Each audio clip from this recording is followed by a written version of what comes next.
been here for a year and a half. And that is kind of concept. Big Chill has been here for a year and a half. Man, I was started here at Whitewater right before COVID. And so since last March has been the craziness of student culture, isolation, loneliness, and Big Chill kind of came out of that thought, that dream of man, how do we keep kids connected? How do we keep students connected? How do we give them community? The team was like, oh, maybe we could, put something somewhere, or maybe we could, and someone just said, maybe we could burn something. And I was like, yeah, students in fire, that's awesome. Let's go there. Hey, I just want to get your thoughts on this text that Alex just showed me from Crossroads. She said a girl texted her. She said, hey, the friend I brought to church the past 2 nights said that the past 2 nights has changed his mind about everything. He said that on the paper on Saturday, he put non-believer, and he feels like when that was burned, it was burned out of him, and now he wants to be a Christian and follower of God. I went into Saturday night with a posture of somebody in this room is the teenage version of me. My world collapsed when I was a teenager. And I didn't have any sort of spiritual foundation to hold me up. And so I went into that night saying, if I could just reach one, so they wouldn't have to go down the path that I went down. You never know how God's gonna work, and it's for Him and in His time and for His glory. And as a communicator, anybody who gets on a platform for the King, like you don't know how He's gonna use you. And then a lot of times you never get to hear if He does. It's empowering to remember that show up.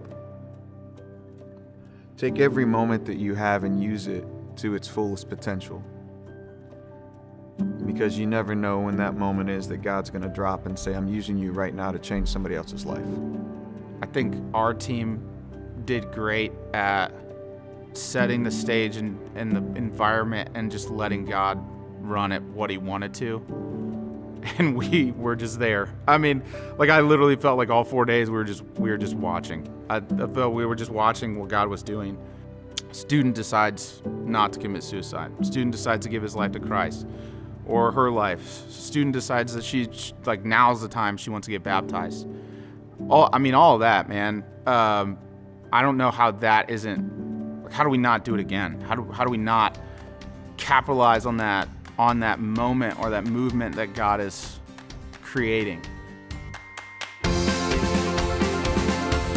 Kind of our goal for Tribes was just to bring another aspect in to Whitewater Youth, to where students didn't feel so pressured to just bring their friends to normal church. It was kind of like, here, let's build this community, let's bring you in, and then after this we'll push you towards that Sunday service. The way the students got involved, they were just so excited, and they would have fun during the games and all that, but at the end of Tribes, every single Sunday we would do the scoreboard and show them where they were, and just to watch the excitement from that was hilarious. It was so much fun. It was they kind of get to watch why they were doing it and kind of see their scores. This year has been insane, and we just needed to have a time where our students could focus on God and recommit their lives to what He's doing, where He's working.